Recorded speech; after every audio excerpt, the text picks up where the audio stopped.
noise for Manan Desai, Chirayu Mistry, Deep Vaidya and Akash Trivedi. લઈ લો Mike લઈ લો તમે.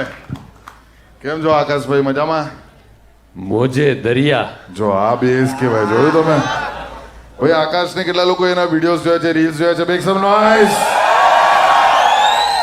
જોરદાર જોરદાર. તો તમને ખબર ના હોય, જેટલા લોકોને ખબર ના હોય, અમે 3 જણા આઈપીએલમાં ગુજરાતી કોમેન્ટ્રી કરીએ છીએ ફોર સ્ટાર સ્પોર્ટ્સ. તો આ ફેક્ટર અમારા 3 વચ્ચે કોમન છે. અને અમારા 2 વચ્ચે કોમન છે કે અમને કોઈ નહીં પૂછતું આ કરવા માટે. હા, પણ કોમેન્ટ્રી અઘરી છે. સ્ટાર્ટિંગમાં શું છે કે એક પ્રોડ્યુસર કાનમાં બોલતો હોય, ડાયરેક્ટર બોલતો હોય, આઈટી. તો એમાં શું છે કે સાવ પહેલી સિઝન હતી ને આપણે, ત્યારે આપણને ખબર નથી કે આમાં અંગ્રેજી ગુજરાતી કયા શબ્દ વાપરવા. હા, તેમાં સામે તો એક્સપર્ટ ક્રિકેટર હોય, અમે લોકો હાઇપ ક્રિએટ કરતા હોય, તો સરસ મજાનો બોલ નાખ્યો તો આપણા કોમેન્ટેટર્સ કહે કે અહીંયા રૂમ મળતા શોટ મારી લીધો છે. મેં કીધું ઓ ભાઈ,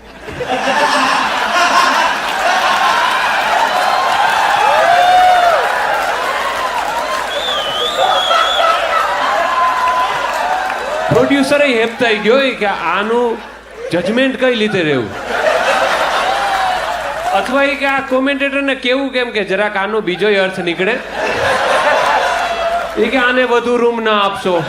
અને મેં કીધું આ ઇન સ્વિંગ આઉટ સ્વિંગ આ બધી પરિભાષા આપણે ડીકોડ કરતા એટલીસ્ટ એક સિઝન લાગી એમ. આઈ થિંક આ વિડીયો પછી આનો કોન્ટ્રાક્ટ તો ગયો કદાચ. બઢિયા. સાથે સાથે અમે બંને રેડિયોમાં પણ કામ કરેલું છે અને આકાશને બહુ સમયથી ઓળખું છું. આઈ થિંક બહુ એવા ઓછા લોકો છે ગુજરાતી કોન્ટેન્ટ ક્રિએશનમાં કે જે લોકોની ભાષા પર જે કંટ્રોલ હોવો જોઈએ એ બહુ સચોટ છે અને બહુ જ પ્રિસાઇઝ છે. પણ ઓવરઓલ આઈ થિંક આકાશને સરસ્વતી એની જબાન પર જ વસે છે અને બહુ જ સારું એ કામ કરે છે, કોમેન્ટ્રીમાં હોય કે રીલ્સ પર હોય. અને આઈ થિંક હાઇટમાં અમિતાભ વસે છે. આ કેટલો હાઇટેડ માણસ છે ખબર તમને? હાઈટમાં અમિતાભ વસે છે. કારણ કે આયા હેલો, મેં કીધું આટલું ઊંચું હેલો 7 વાગે. મને નહોતી ખબર કે આ આટલા હાઇટ વાળા છે. એટલે મારે ઘણી વાર એવું થાય, લોકોએ શું મને વિડીયોમાં જોયો એટલે છોકરાઓ અમુક છે એ મને પહેલી વાર મળતા હોય ને તો એક બેન જોઈ ગયા કે મારા છોકરાની આંખના ડોળા અધર ચડી ગયા. મેં કીધું ના ના, મારા મોઢા સુધી પહોંચે છે, કારણ કે આમ પહોંચે તો એપિલેપ્સી જેવું લાગે અમુકને પછી. અને એમાં હશે તેમ થાય કે આને ક્યાંક તાણ આંચકી નથી ઉપડી ને બાપાને. હમણાં આકાશભાઈ આવ્યા ને તો મારે બી એવું જ થયું, કારણ કે આપણને ખબર છે અમુક વાર એવું થાય કે કોઈ સામેથી આવતું હોય ને તો આપણને ખબર ન હોય કે ફિસ્ટ બમ્પ આપશે કે શેક હેન્ડ કરશે. કે પછી આ વાળું જોયે ને આમ. હા, એ તો મને ખબર નહીં, હું એમ બી ઓકવર્ડ માણસ છું. તો એ આયા બિચારા ફિસ્ટ બમ્પ લઈને કે ફિસ્ટ બમ્પ કરીશું ને હું હેન્ડશેક લઈને ગયો, બીજાને ડ્યુટીમાં હાથ ઘૂસી ગયો મારો.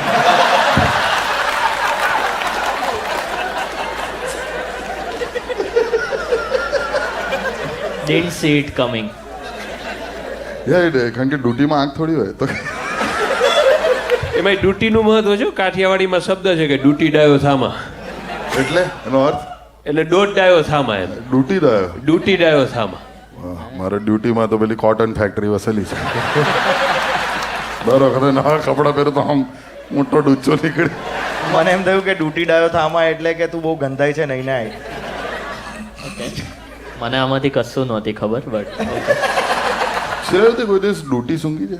ના, મેં ભણેલો છું એટલે. અરે એક વસ્તુ બહુ ખતરનાક છે ખબર છે?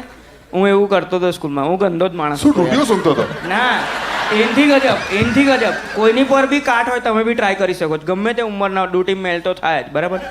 તો શું કરવાનું કે કોઈને હેરાન કરવા હોય ને તો ડ્યુટીમાં આંગળી નાખવાની અને પછી શું કરવાનું ખબર? ધીરે કરીને વાતમાં એમને અહીં ઘસીને જતા રહેવાનું.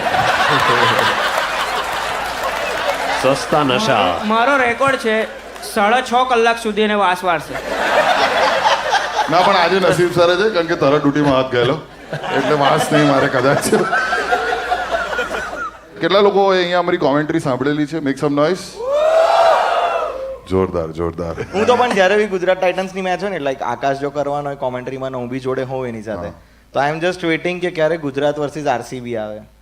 કારણ કે જ્યારે વિરાટ કોહલી આવે ને મેદાન પર, સાહેબની એક એટલી સુંદર એક કવિતા જેવી લખી છે એમણે વિરાટ કોહલી માટે. બોલો ને સાહેબ. એક વખત પ્લીઝ.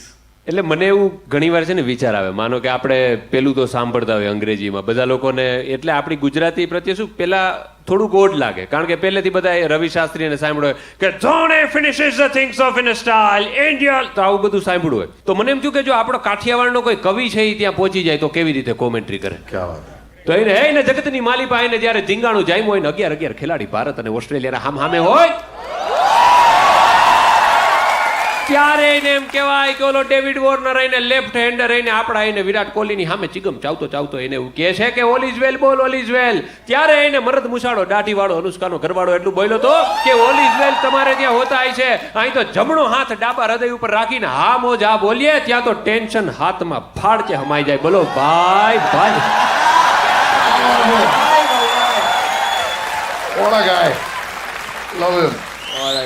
અનુષ્કાએ પેપર સાઇન કરી દીધા. આ તો જોરદાર કર્યું યાર. તો મજા આવી ગઈ.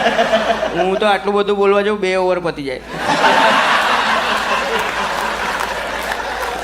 પણ આ વખતે જે 200-250 ના મેચ થાય છે ને આટલા બધા, મને એમ થાય કે આપણે છે ને ચીયર લીડર મહિલા મંડળના પ્રમુખ નીમવા પડે, કારણ કે 250 ઓલા એલિઝાબેથ બેનની સાથળની નસ ચડી ગઈ, આવી ફરિયાદો આવે છે કે ઓલા ઈવાંકા બેન ને કે ગોઠણના સાંધાનું ઓપરેશન કરાવવું જોઈએ, આયુષ્માન કાર્ડ લઈને ગોતે જ બધી બાજુ.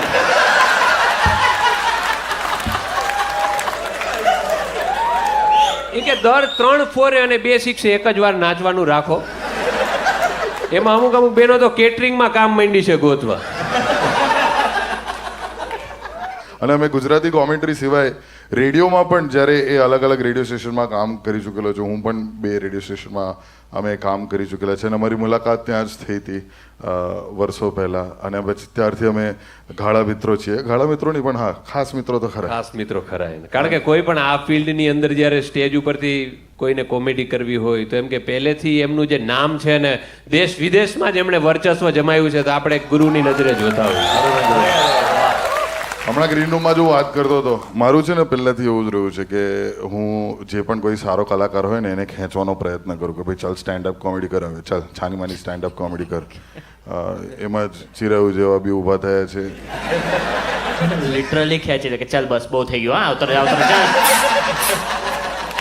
હમણાં ગ્રીન રૂમમાં જ વાત થતી હતી મારી અને આકાશ છે કે આકાશભાઈ હવે તમે રેડિયો છોડી દીધો છે, કોમેન્ટ્રી જે થોડી છોડી ઘણી દીધો તમે ચાલી. રેડિયો? હા હા. તો આરજે આકાશ કેમ લખો તમે ઇન્સ્ટા પર? પોઈન્ટ કીધું ને કે શું છે કે આપણે જ્યારે બ્લુ ટીક છે એ ભાડે નતા મળતા ત્યારે ઇન્સ્ટાગ્રામે નક્કી કરેલું કે આ ભાઈને આપો બ્લુ ટીક, યસ યસ. અને એ પછી હવે નામ ચેન્જ કરવું છે તો નામકરણની અંદર ચેન્જ નથી કરવા દેતા. બોલો. હા અમારી સાથે પણ એવું જ છે. મારું એકદમ વાહિયાત પેલું ખબર છે, નાનપણમાં આપણે જ્યારે પહેલું ઈમેલ આઈડી બનાવતા હતા સાચી વાત છે. એવું મારું પહેલું ઇન્સ્ટાગ્રામ ઇન્સ્ટા ફની _ મને એટલું વાહિયાત છે. મેં બદલવાનો પ્રયત્ન કર્યો તો ઇન્સ્ટાગ્રામ વાળા કે ના ના હવે ના બદલાય, તમને બ્લુ ટીક મળી ગયું છે. ઇન્સ્ટાગ્રામ છે જ એવું, જોજો એમાં તમે બાયો બધાના કેવા હોય જોરદાર. કેવા? Cake murder on 5 September, royal entry on અર્થ. કેમ જાણે પ્રસૂતિ ગૃહમાં બેન્ડ બાજા લઈને બહાર આવ્યો. ખરેખર સાદું નામ શિલ્પા વૈનિયા એટીટ્યુડ ક્વીન 086 થઈને બેઠી હોય. એટલે કે પાપા કી પરી ઉપર જંતુનાશક દવા છાંટો, આ હાનિકારક. અને એનાથી અઘરા છોકરાઓના બાયો તો, કારણ કે આપણે બધા કેવા હોય 17ની સીસી ને મહેંદીનો કોણ, તારા બાપને કહેજે છે ગુજરાતનો ડોન. બોલો.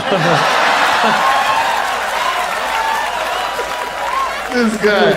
આવ્યા છો તો ફોલો કરતા જાજો, નથી કરવું. અને આ જ રીઝનના કારણે હું આકાશને કહું છું કે ભાઈ તું હવે સ્ટેન્ડઅપમાં આવે, બહુ થયું. કારણ કે એક હર્ષિલ તો છે જ કાઠિયાવાડી વોઇસ, પણ we need more Kathiawadi voices in contemporary standup comedy. અને I think Akash is a very strong Kathiawadi voice આટલા વર્ષોથી, અને અત્યારે તમે એનો નજારો જોઈ લીધો સ્વાભાવિક રીતે. But what do you watch for inspiration? ઇન્સ્પિરેશનમાં કોઈ પણ તમે યુટ્યુબ ખોલો, ઇન્સ્ટાગ્રામ ખોલો, હવે જે વ્લોગર જે હોય છે ને એનાથી ઘણું તમને ઇન્સ્પિરેશન મળે.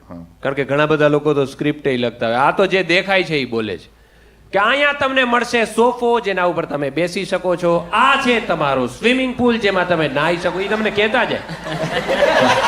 ભાઈ તો આપણાને એના જ રૂપિયા મળીએ છે કે આ મારી દીધો ચોગ્ગો, આ મારી દીધો છગ્ગો. દેખાય છે દેખાય છે પણ આપણે અમારા અમુક ફ્રેન્ડ્સ છે આઈ થિંક ભાવનગર સાઈડ રહે છે કે જામનગર કે પછી રાજકોટ સાઈડ એટલા જ એરિયામાં બધા છૂટક રહે છે, કોમેડિયન્સ જ છે. એ જ્યાં બી ફરાવા લઈ જાય ને તો એનો એક લેકો હતો આ રીતનો કે હાઈલ તને ફરાવા લઈ જાઓ, હાઈલ આ બતાવવા લઈ જાઓ, હાઈલ ખવડાવવા લઈ જાઓ. તો મેં આમ જોક બનાવેલો કે અગર જર્મનીમાં પેદા થયો ને તો કે હાઈલ તને હિટલર બતાવો એવું આમ.